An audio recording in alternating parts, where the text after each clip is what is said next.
Well, I say this is new, isn't it? Welcome to Mac Airbook YouTube.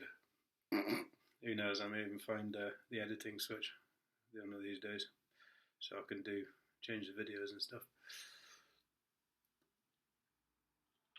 Mm. Still tastes great. Right. As is so often my wont, I've been meaning to do a video for the last few days. As you can tell, my voice isn't quite right. That's because my hearing's gone and everything. So hopefully I should be better tomorrow. This is crap. I've got the iPad and everything. If I just get the printer to scan, it'd be quids in.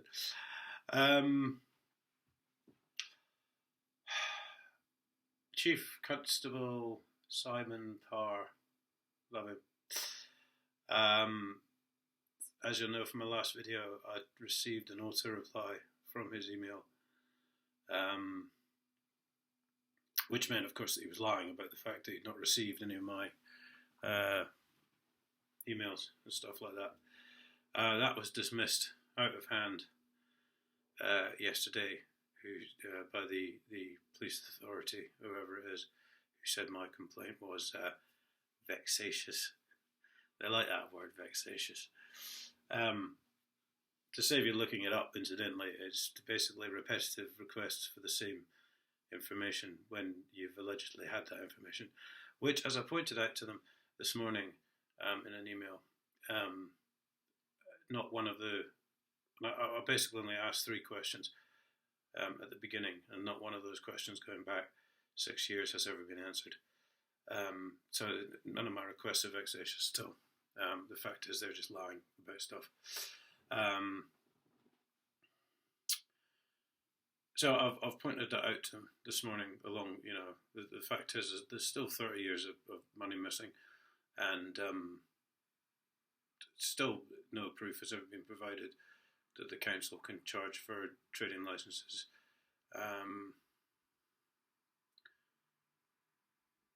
And of course the council was never investigated. I mean, they say it was investigated. They say, oh, that's been explained to me what happened, but it hasn't. So, in fact, some of them are saying it hasn't been investigated, so they're contradicting themselves yet again. 17 weeks now, and still no reply to my complaint against Detective Sergeant Cook, who was obviously trying to have me sent to jail to protect his mates at the council. I did have the email. Here's, oh, here we go. I raised about 13 points, including, as you'll see from the videos, who decided what now. 1 minute, the council officer, Ian Sim had decided not to proceed with the case as a personal victim. And then on the next page it had something like, before any decision had been made, the CPS decided to drop the case against me. So that they're obviously just lying about that as well. And now, like I say, they won't.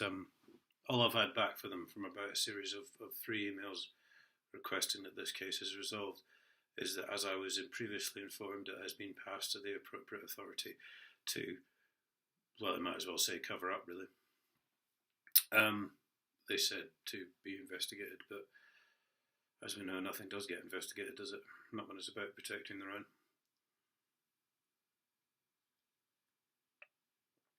So, the Chief Constable of Cambridge Police is a liar. I'm basically... the whole force is bent. Partly because of the amount of officers that have lied under his command. And, we're not talking about PC Plod. We're talking about inspectors, superintendents, chief superintendents, chief inspectors, very senior officers who have just blatantly covered up the truth to protect their mates down the lodge. So, which I think we know, we all know this is why this is happening now, really, because this is cover up direct from Whitehall. So I'll go to court against the bailiff soon, so that'll be quite interesting.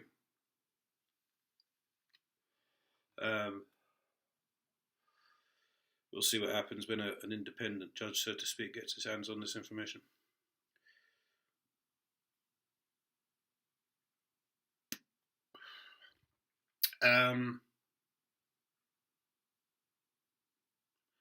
I can't say much more than that, really. It really is quite incredible. Don't trust your local police. Don't trust your local council, because they're probably all on the rob. And anything which, someone like myself brings up will get covered up. It's as simple as that.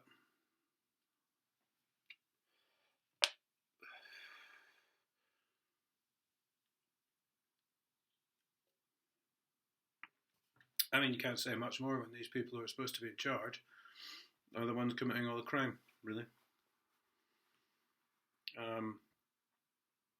And I've got to say, as a little bit of a sideline, actually, because I've been watching this Benefits Britain, and I'm starting to feel, as someone who's tried to work all his life, tried never to sign on, inevitably once or twice, yeah, that's happened. The work market has been unstable, etc., and so forth. But that hasn't been for very long.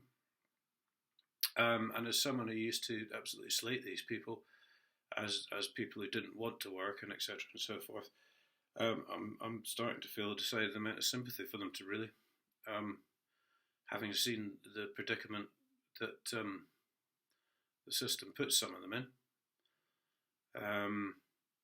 and all these sanctions that if you're 2 minutes late for an interview at the job centre, you get your benefits cut. One chap was saying that he did send him a letter, and he's saying he hadn't received it. And to be quite honest, I believed him, actually. So he hadn't turned up for an appointment, which he knew nothing about, funnily enough.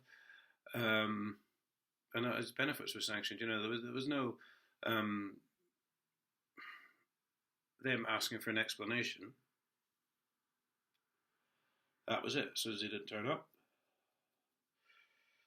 cut the benefits, and it leaves these people with absolutely nothing to live on. And I really find it quite incredible that in the so-called 21st century, so to speak, that actually the government is forcing people to live this way, a lot of whom live in areas which rely heavily on tourism, so there's some sort of summer trade, as it were, so people can work. And there is no work in the winter and stuff like that. And I really find it quite incredible that so-called human beings, which they're not, down the Dole office, obviously, and not relating to these cases anyway, and in government, people like Ian Duncan Smith, good God. I mean, the man is a devil in disguise, he really is. One of them put it quite succinctly and said the government just doesn't care, and I don't think it does. I think everything about the government these days is self-motivated. I think it's all motivated by greed, and well, they're just in it to win it, aren't they? In any way they can make a few quid,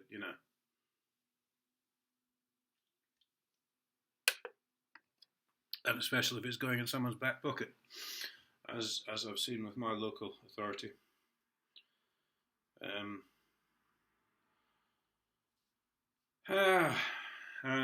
Well, I just wanted to do this on the new computer, so to speak. But it's quite incredible. Quite incredible. We're supposed to trust the people that are screwing us over on a daily basis. Con men don't take this much money. People who go out and mug old ladies for their pensions don't take as much money as these people. And they don't do it as professionally. If that's the right word to use. Anyway, I shall sign off. So I thought I'd try and put a bit of a different spin on this one. So I hope you enjoy it.